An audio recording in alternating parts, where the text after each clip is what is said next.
Thermoelectrics and Materials. Today we have with us Dr.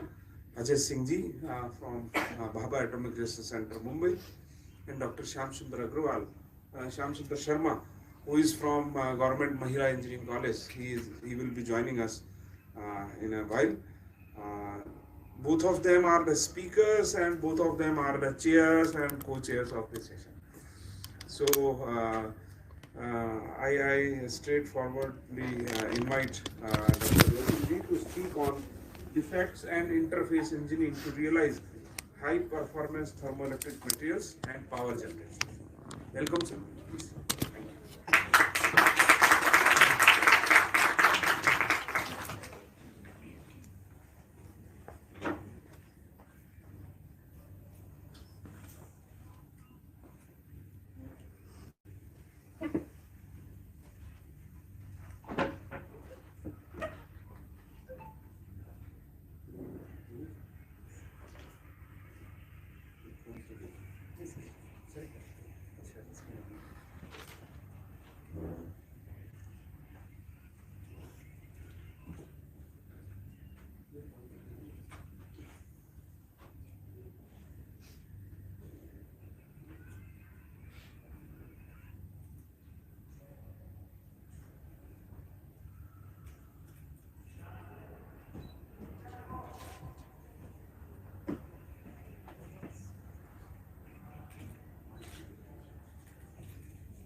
Hello.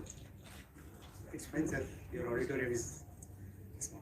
Yeah, so good morning, everyone. Good morning, sir. Okay, so first of all, I would like to thank Professor Sharma. Yeah, so first of all, I would like to thanks Professor Sharma for inviting me. And Jaipur is a very nice city. एक तो मैं कहूँगा now many intellectuals are coming from Jaipur only in every field actually. That's what I was talking to Professor Sharma. What is so unique in Jaipur? So it's like an academic hub, I will say. Okay.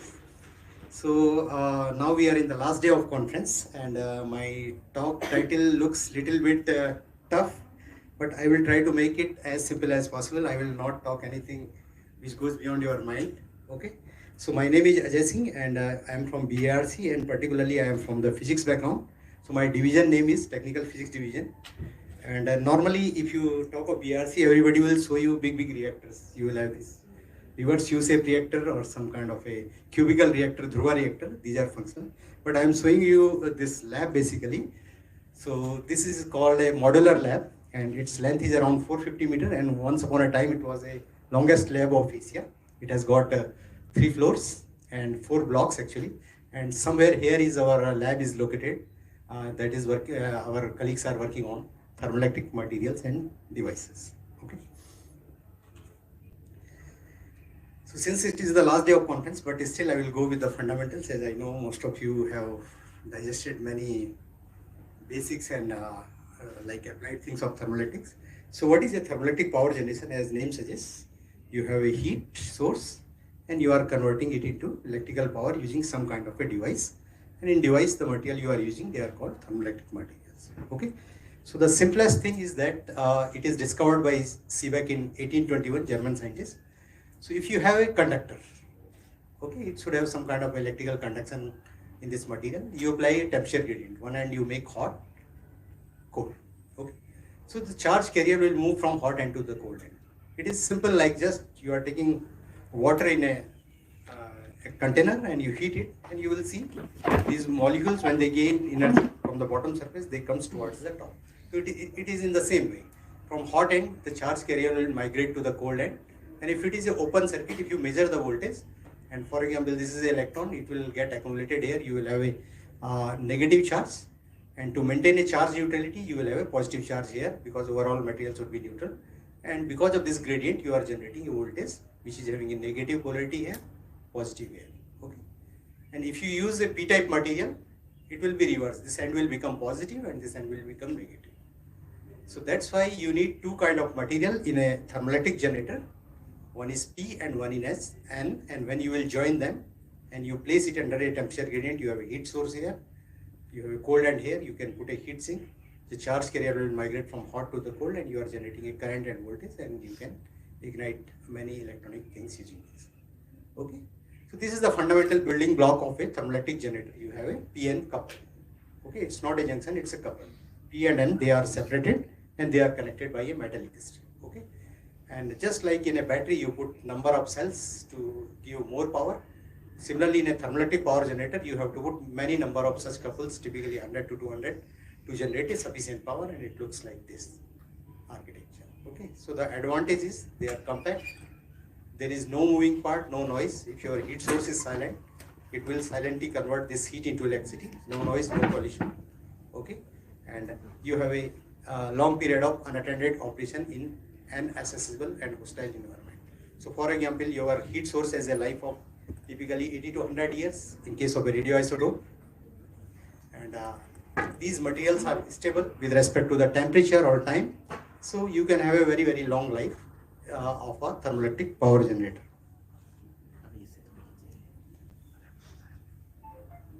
Okay, so some of the application of thermoelectric power generator, I'm sure many of you may not have seen thermoelectric generator in your normal life.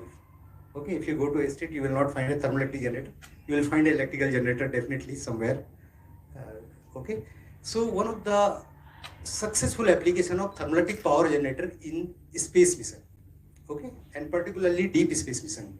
Deep space mission means some of the planet which is far away from the sun, where sunlight is not in enough amount. The solar flux is too down, like Mars and beyond it.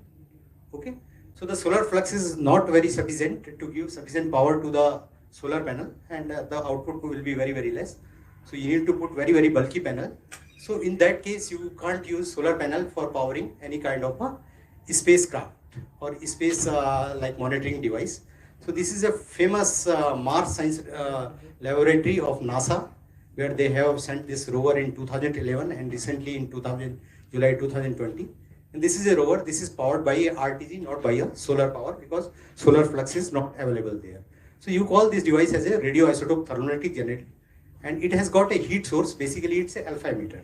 Okay, so you can use Pu-238, which is one of the most widely used radioisotope in RTG. So it emits a alpha particle, and you know the energy of a typical alpha particle, since it comes from nucleus, is typically 5 MeV. Okay, and you can easily stop this alpha particle in a metal container, very thin metal container. Okay, so when you stop it, it will deposit its energy on that metal surface, and it will behave like a heat source. Okay, so this will act like a heat source, and around that you put your thermoelectric power generator, and typically in this case of a RTG, you can generate around 100 watt of electrical power. Okay, depending on how much thermal you are giving, it will be converted into electrical using thermoelectric generator, and typically in this case they have generated 100 watt of electrical power using this, and it has a lifetime of around 15 to 20 years of this machine, so it can provide that power for 20 years very successfully. Okay, another important application of thermoelectric technology is coming in. Basically replacing alternator of your car using a thermoelectric generator. So you know, in any process, if you give 100% of energy, only 30% or 35% is used, rest goes as a waste heat. Okay, and that waste heat is going into now atmosphere, and you may be hearing of problem of global warming. So if you can channelize that heat using thermoelectric power generator, you can harness this heat into electrical power. So you are generating electrical power, at the same time you are reducing the effect of global warming. So this is a simple cartoon where 30% of energy is going as a torque. Out of this, 20% will go to the wheel, it will rotate the wheel. Rest 70% is going to your radiator and exhaust. And if you put a thermoelectric power generator, you can charge your battery directly with efficiency of around 5%. So you don't need alternator. So at the end, you are reducing the amount of waste heat, as well as at the same time you are reducing the consumption of fossil fuels, petrol or diesel, whatever you are using in your car. And this is one of the pioneer companies, high-end companies, they are putting TEG into their cars for this kind of application. And this is the industry application where a lot of waste heat is coming, and you can generate power using thermoelectric power generator. Okay, so they have got very niche applications, I will say, and successful application is the power source in deep space mission as on date. Okay, so don't worry about these equations. It's very simple actually. So the efficiency of conversion is governed by the Carnot efficiency. This is the hot end temperature, and this is the cold end temperature, and this is the Carnot efficiency, and it gets modified by the material parameter because you are putting your material under a temperature gradient. And if you plot this expression as a function of delta T is Th minus Tc, and give value of Zt as 1, 2, this material parameter. So this graph goes like this. Okay. So if you have a material with Zt of around 2 and typical temperature gradient is around 450 Kelvin, so your efficiency will be around 20%, and you can compete with any other kind of technology or power generation. But life is not so simple. So why so? If you take this Zt, this is a material parameter called figure of Paret. It consists of many material parameters. Okay, so you have electrical conductivity in numerator, you have a Seebeck coefficient, which is del V by del T, how much voltage you are generating and how much gradient you are putting across the material, and this is the thermal conductivity part, and this is the average temperature of operation Th plus Tc by 2. Okay, so this parameter, if you want to increase, you have to increase this part and you have to decrease this part. So in next slide I will show you whether it is possible or not. So you see this. Okay, sorry, this S is alpha, basically Seebeck coefficient. Okay, so if I plot Zt as a function of carrier concentration in a material, so these three parameters I am plotting. Alpha goes as n to the power 2 by 3 in the denominator. So as the carrier concentration increases, it is going down. Sigma is simple, N mu, and carrier concentration, mu is the mobility, is the electronic charge, it increases. And K has two components, one is the electric and one is the lattice part. So electronic part increases because your sigma is increasing, so electronic part will increase. So you see these three parameters are coupled basically. Okay, and that limits the efficiency of a thermoelectric material. If you to the power 90 or 10 to the power 20 per centimeter. Okay, so this comes under a category of semiconductor where you have a heavily doped semiconductor. Okay, so this kind of material will be best for thermoelectric conversion because their Zt will be highest if you can optimize their carrier concentration around 10 to the power 19 per centimeter cube.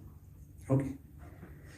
So Zt, what is the limiting value of Zt? So I will put conventional thermoelectric material. By conventional, I mean they are very successful material used by NASA and Russia for these RTG applications. So this is a chart where I have plotted Zt as a function of temperature of operation. So depending on your heat source temperature, for example, I have a heat source which is having a temperature of around 150. So I will choose a bismuth telluride material having a Zt of around 0.8. If I am working at higher temperature, I will use this material. So it is decided by two factors. One is the band gap of the material. Okay, as you go higher temperature, you should not have this kind of a thermal excitation of carrier from your valence band to the conduction band. And second thing is the material stability. At high temperature, your material should not degrade. So depending on that, these charts are produced basically. And so this is the summary of these charts. You just remember this. So if you have a heat source which is having temperature up to 200 degree, you will make your module using bismuth telluride material. If it is up to 500 degrees centigrade, you can use this material. This is a germanium telluride and silver antimony telluride combination. And if you are at a very, very high temperature, you will use this.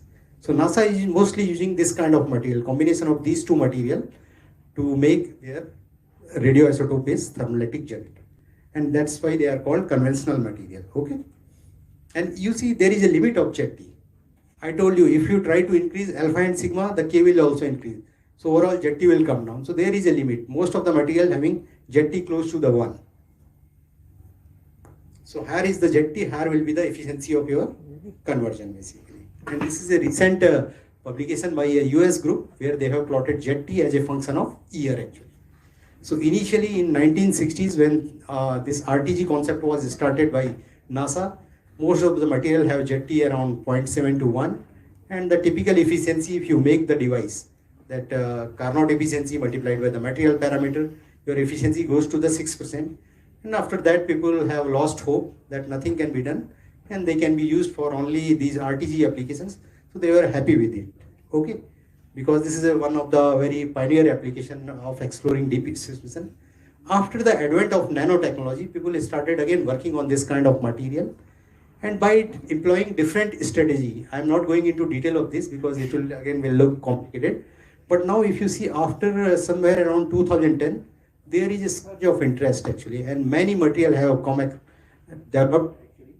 Some of you you maybe have heard in this WCT also. So right now the champion material is SE basically, which has got ZT close to 3. And if you make a device using this material, your efficiency will go close to the 15%. Okay, but so far nobody has made device using this material. Why it is so, that I will tell you now. But there is a good hope. If you can have a good engineering solution to convert these material into devices, they will give you an efficiency of this, and then commercial application of thermoelectric technology is possible. So what they have done the band engineering. You put a dopant in your material in simple terms, which will give you a carrier concentration, optimized carrier concentration.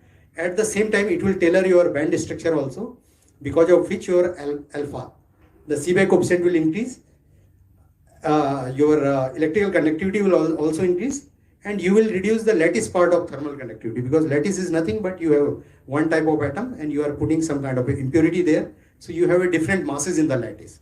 Okay, so there will be a strong phonon scattering. So you will reduce the lattice part of the conductivity. So your numerator alpha square sigma is rising, your KL part is going down. So overall ZT is increasing, and that is the summary or gist of the things that what kind of dopant you have to choose here to improve the IC. So every 1 month you will find a publication in Nature or Science that somebody has developed material close to the 3, and in lab scale using a single element they have demonstrated efficiency of around 12 to 15%. So there is a good hope that someday thermoelectric technology will be commercially viable. Okay. So far material part I have told you what is the present status, how you can improve the ZT of the material, and now how to build a efficient TEG.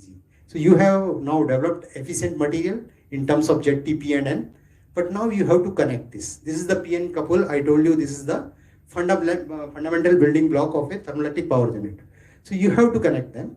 So you have to connect them with a material which is having very, very high electrical and thermal conductivity. So you don't have electrical losses at these points. Okay, so you will put metallic shoes at the end of these semiconductor elements, and then you will connect them using some kind of a bridging error. But you see, what is the challenge here? You have a semiconductor, you are putting a metal there. So what you are at the end you are forming some kind of a Schottky barrier. Okay, and Schottky barrier you have a very, very high resistance. Okay, so you have to put a metal here which doesn't form a Schottky barrier, which forms a ohmic contact here. Second thing, the temperature here is very high because this end will be closer to the heat source. So what will happen? Thermal expansion of metal and semiconductor is different. So one, you have joined them at room temperature, but when you will use it for actual application, there will be a lot of thermal stresses at this point. And with time, there may be a propagation of crack at these junctions. And once you have a crack, most of the power will be lost at these junctions. So this is a challenge here. How to develop these contacts, particularly at the hot end of the thermoelectric material. Okay. So these are the qualification criteria. Your contact should have a contact resistivity which should be of the order of micron centimeter square. Okay. And your contact should be thermally, chemically, mechanically stable. And you should have a very, very good thermal expansion matching between these various material to realize efficient TEG. And the one requirement is obvious. You should need a high ZT P and N type material that I told you in the beginning. Okay. So if you have a high ZT material, making a efficient TEG not so easy until unless you answer these questions or you solve these issues basically. Okay. So now I will go to some of the examples from our lab, like in which kind of material. So Ag2Se, silver selenide, is one of the promising material. Like in last 2-3 years, people started working on this material. And one of the advantages is that its ZT is very good, close to the room temperature. Whatever material I told you earlier, like bismuth telluride, their ZT is good, close to the 200 degree. But if you want to operate your device near room temperature, so ZT of this material is very good actually. And recently we have shown that by putting some kind of an aluminum dopant, you can increase its ZT from this to this value. And we have tried to make a single unilike device using this kind of material, and we could obtain efficiency of around 3.2% with a very, very small delta T. And if we can improve this contact further, the efficiency can go to this value. Okay. So these are this kind of things like various material we work in our lab, and we have some success story also. This is, I told you, bismuth telluride is one of the first material used for thermoelectric power generation. So in our lab, by choosing this kind of a composition, we have made N-type material, P-type material. This kind of a contact recipe, we have used nickel contact, then some kind of a metal semiconductor layer, buffer layer, putting these metallic ends. So this is one of the thermo element N or P, and then we have connected this. So the efficiency we got is around 6%, and by again doping with zinc and copper, we could improve the jetty of both material, and we have kept this recipe same at the end for making contacts, and we could improve this efficiency up to 8% value. And this is the world record value, like most of the groups recording efficiency of 8% using bismuth telluride with a delta T of around 224 Kelvin. So what I am saying that you need to engineer your material by some suitable dopant where you can improve its jetty. You have to work on the electrical contacts where you can improve the interfacial properties of your device. Okay. Similarly, this is a mid-temperature range material that can operate at 550 degrees centigrade that NASA is mostly using in their RTG mission. So this is an N-type material and this is a P-type material. This is the abbreviation of the material, silver antimony telluride and germanium, right? So their jetty is low, not very good, 0.7 or around 1.2. But by doing this kind of engineering, we have achieved efficiency comparable to NASA. And using a PN lag, we have done some kind of interfacial engineering. We have used a iron and this material. We have not used basically to match the thermal expansion between the material. And we have put this buffer layer again to have very good thermal expansion matching between this and this. So that this device can survive under a temperature gradient of around 500 degrees centigrade. And this is the output result. Basically using a 1 PN couple, you can generate around 450 milliwatt. And if you multiply these number of couples, this value will multiply, but efficiency will remain same. Okay, this is another example where we have done again the same recipe. We have done alloying of two material, SNT and PBT, and we could improve its jetty by from this value to this value. And this is basically by the band engineering, as well as now we have two interfaces. We have SNT and PBT. So I told you, whenever you put a foreign material in your matrix, you are going to have this phonon scattering at this interface, and because of this, the thermal conductivity goes down and your jetty goes high. Okay, this is one of the high temperature material. I have taken example from 1 category which can operate at very high temperature. So this is one of the material used by NASA in their earlier mission. And the problem was this material is that N-type material is quite good. Your jetty is around 1.5 to 1.8, but in P-type material is band structure and other properties are so, because you are using boron as a dopant, that you can't improve its jetty. The jetty of P-type is earlier days was 0.5 and this was 1. So you should have a jetty matching between two material by which you are making your thermoelectric lab. So in this case, we have created some kind of a in situ inclusion in the silicon germanium matrix. We have created YSI2 in nano inclusions, and because of which the thermal conductivity goes down and overall jetty of the P-type material was comparable to the N-type material. Okay, so these are basically material engineering we have done, and I will come to a summary like these are the contact making recipe on different material. Bismuth telluride, I told you, you can make a good contact using nickel to match the thermal expansion and to have a good bond between silver and your thermoelectric material. In second case, we could use iron to solve these interfacial issues, and in case of silicon germanium, we have used silver as a buffer material, and which makes a silicon germanium some alloy gets formed here, and which gives you a very, very high quality interfaces. And the typical efficiency is around 8%. That is comparable to the world record value. Again, this is the NASA is also reporting efficiency of these modules is around 8%. And silicon germanium, the values are a little bit lower because of the higher thermal conductivity of this material, because it has got covalent bonding. Okay. And this is one of the lab scale demonstration we have done. As I told you, the typical Seebeck coefficient of a material is around 100 microvolts per Kelvin. Even if you apply a gradient of around 500 degrees centigrade, so you will generate only few millivolt. Okay, but the electrical conductivity of this material is very high, around 1000 Siemens centimeter inverse. So whenever you make a module, you have a very good amount of current. It is in ampere range, but the voltage is very low. It's in the millivolt range. So one of the possibilities that you put many number of PN lag to improve the voltage. But if you have a limited size of your heat source, you cannot add more number of PN lags. Okay, they will go beyond your heat source. So it is of no use. So what you will do in that case, whatever voltage you have, whatever current you have, you have some power level in watts. But after that, you will use an electrical circuit, and that is called a DC to DC booster that in-house we have developed.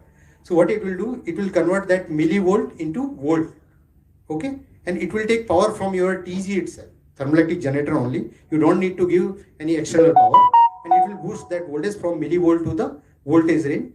At the same time, it will maintain that power level. It will consume very, very low power. So we have developed a circuit in our lab where it is consuming only 30% of the power of the total power produced by TG, and rest it is giving to the electronic load. This is one example where we have harvested body heat. So initially you have room temperature is 525.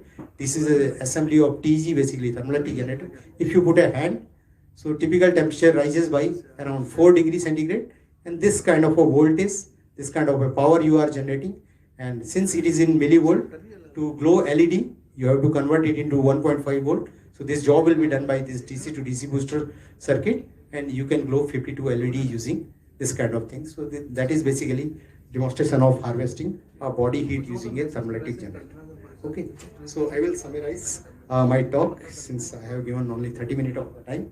So despite what I will say, despite tremendous progress in the field of thermoelectric material, which I showed you, people are claiming that they have achieved a JET of around 3 in new materials, but still there is no implementation of these materials in successful TEG technology.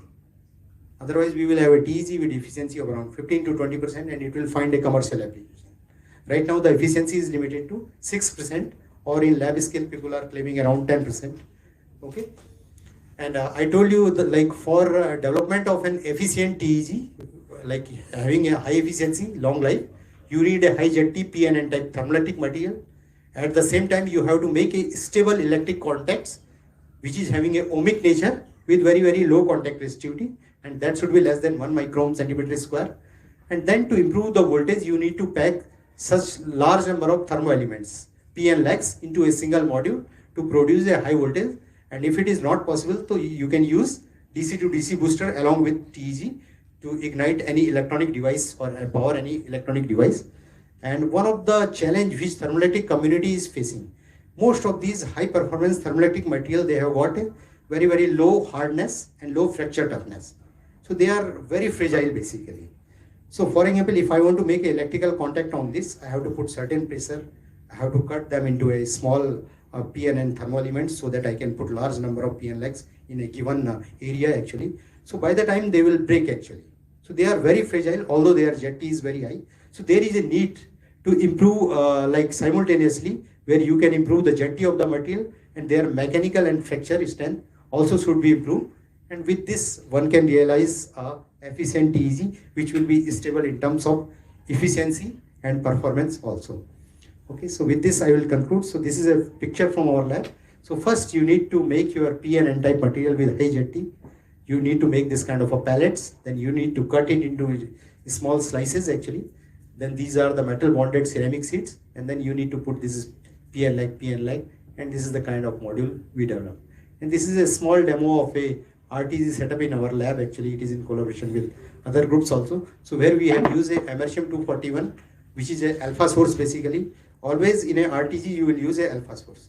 Okay, because alpha you can stop with a thin foil. If you are using a gamma source, you need to put a lot of amount of shielding, lead shielding. And if you want to take it into space, it's not possible. A typical weight of a RTG is 45 kg. But if you are using a gamma emitter, your shielding weight will be few hundred kg. So it's not viable for that application. So you need to use the alpha emitter. So we have used a Americium 241 as a heat source because we don't have PU 238. And with this, we have generated some small amount of power.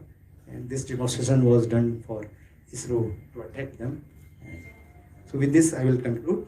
This is my last slide. And these are the facilities you require to carry out thermoelectric research at your lab.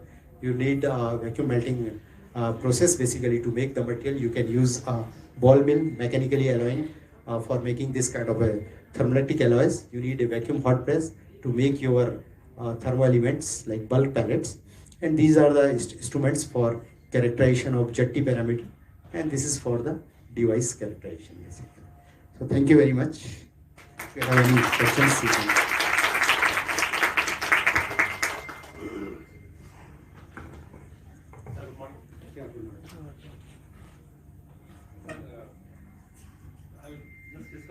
practical applications. Yes. And So just to introduce Ajay sir, he is Wing Commander Yogesh Patolia. He has been deputed by the headquarters from Air Force. Sir, this is one of the most practical paper as of now, frankly speaking, because it can, lead to development of a prototype in near time.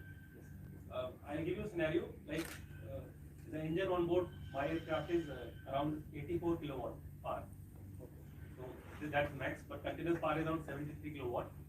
You reduce it by 30%, you said that exhaust gas. Yes, 70% will go as a waste. As a waste, so 30% it becomes 21.9 kilowatt. Yes. And we talked about the efficiency, you said 10 to 15, we take it as middle value 13%. Yes. So it comes to 2.84 kilowatt. My generator on board is 2 kilowatt. Okay. That is viable. It's viable, but if you see the literature or even the US Air Force, since they are using it from 1960, what I will say, nobody is using it for the kilowatt applications. Like even in RTG application, they are going to 100 to 200. Okay. And it's due to the space constraint, weight constraint. So I was coming on to this, then I would love to know more about the weight to power ratio of this, because ultimately weight is a premium for an airborne application. Yes. And the form factor, sir. Yes. How? Because if we have to mount it on the exhaust assembly, then exhaust assembly is part of the engine compartment, and engine compartment is as such constrained. Yes. So and then voltage gradient. How much of serial I put and strap onto the system, how much voltage I can get. If I forget removing generators and let generator be there as a main source of power, driven by engine, we can still have our emergency backup system, the battery system, which can be powered by this waste. Yes. And that battery is around 110 AH, 12 volt, normal nickel cadmium battery. So can it be charged using this kind of setup when you have a low voltage or low wattage application? Right. So you said about DC to DC generation and all. So what I'm saying, your voltage will be low, or if you have put sufficient number of PN lakhs, even you can go up to 5 or 10 volts, whatever is your requirement. So directly that charging can be done. But sometimes what happens, your this temperature may, delta T may get destabilized. Sir, okay. So Okay. Sometimes it is more or less. So you need some kind of a voltage regulator. That's why this electronics is also required. sir, that is taken, sir. But the temperature gradient which we are talking about is the exhaust gas temperature reaches up to 950 and it never falls below 600.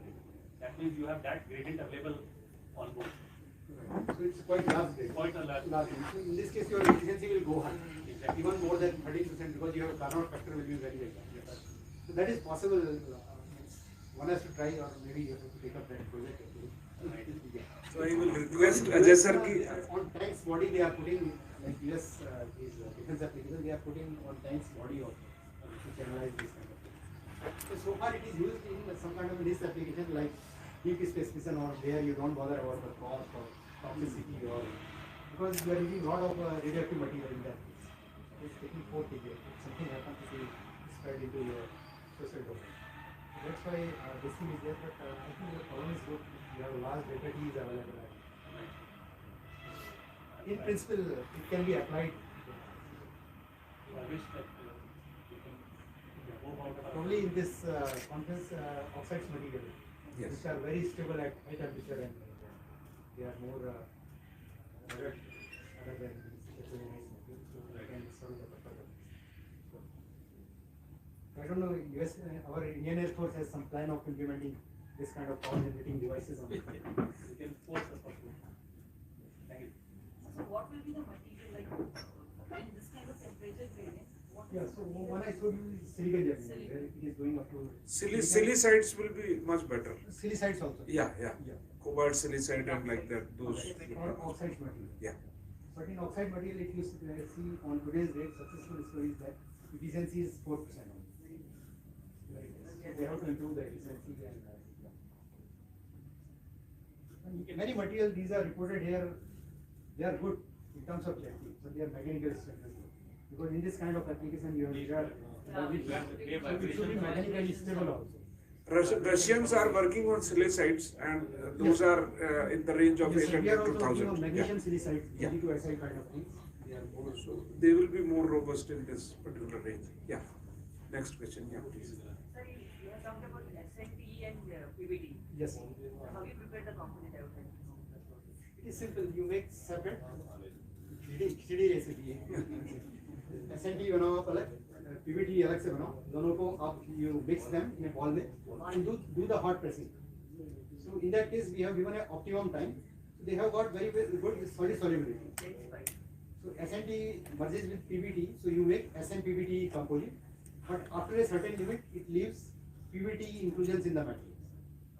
So with that SN-PBT I am modifying the band structure, and with this kind of a nano inclusions I am reducing the that is part of thermoelectrics. We are taking in 1:1 ratio. Yeah, money. But we have tried many things and yeah. that we- But it came to the conclusion that 1:1 is giving the benefit. Better. And it is improving the mechanical strength also. SNT is very weak. By making this kind of a SNPBD, the mechanical strength got improved. So both the advantages we got. That is high. And I would like to know how you are preparing the module. I know we prepare P and L. So first you have to prepare your material, then grind it, make hot press pellets with metallic ends. After that you have to assemble them PN. Then you have to put your metallic strips with some kind of a bridging. Is there any instrument like No. So far only worldwide if you will go, right, this kind of a automated technology is available. Otherwise at lab scale you have to do these things manually. Because they are not for commercial application. Only the right is used for peltier. Yeah. And it's very cheaply is available in Amazon also. So commercially automated technology is available for right. And there it's easier to make contact. Even your soldering material, you can join your metallic interconnects using your soldering material. You can go up to 140 or 200 degrees. we have to maintain that temperature. No, that is easier to maintain. You put a heat sink, heat source. The main is high jetty material, mechanically strong, and these interfaces. Whatever metallic interfaces joint you have to make, they should have a very low contact. But your high current is flowing, अगर यहाँ पे resistance ज़्यादा हो गया, S2RR, most of the electrical power will drop at that point, and you will get a voltage, but you will not get the current. So purpose will be. So I just wanted to know, what are prototypes have you made which is finally being used as an end product? Because you've shown so that it is being used in motor industry. Yeah, so as an end product, it's not for commercial application. Like we have these reactor applications when you have a station blackout condition. So you have certain sensors. Heat is available in reactor. You have certain sensor which is giving the pressure, temperature of these coolant. There we are putting this kind of a module which generates 100 milliwatt kind of electrical power, and in case of station blackout, it is like extra precaution. It will transmit that data, like this is the temperature. But we have a requirement from defense and other things, this kind of applications in submarines and other things also. We can deploy this kind of system. So again, they are doing battery charging, producing power to this battery charging, and then it will be used. It's an onboard power source for emergency purposes is very crucial because you don't have time. If you are able to recover that aircraft because of that power, life will be saved. Your platform intact, platform is safe. So it is very there was a critical. project from this CHE also. Like your typical batteries, they are basically based on ionic conduction, lithium ion conduction. If you go to the low temperature, this ionic conduction becomes very slow and battery fails. So there, this RTE kind of things can be of use where you can't go every day and change these batteries. You guys are the same experiment I told you. In our day-to-day requirement, Yes. people are sitting in pack of two and their battery drains out, then nothing comes. So there I'm not worried about the cost or commercialization. I'm worried about the environment. Nobody can go like immediately. We cannot help them. So some reliable power source as a backup is required for this kind. In this case, sir, the environment is like you can imagine a guy sitting in such area wherein it is saline, as well as it will have 100% RH all throughout the day, right? And sitting in as you said Kargil or that high minus 40 degrees Celsius, in Jodhpur it will be plus 45 normally. So your that whatever we select, suitably select the material, it should be able to sustain all these three at a single time. We can't have three different kind of systems being used. Yeah, so encapsulation of your module and other things will be complete. Then your delta T, you have to maintain that desirable delta T across your module. So brittleness, you have said it will affect with these temperatures or the environmental conditions. See, brittleness or all these problem comes when you give sudden jar. For example, my heat source I am removing immediately. It is at 1000 degree I am removing. So at that time, thermal shock will be too much. If it is maintained at that temperature, so it will not. For example, if I'm going to Kargil and my heat source is at 9, I'm taking my device there. So once it is coupled, it's under a constant delta T. If there is a sudden temperature, you remove 900 degree and it's at minus 50 degree. It is thermal shock. And most of these interfaces between your electrical contact and that goes. Materials are quite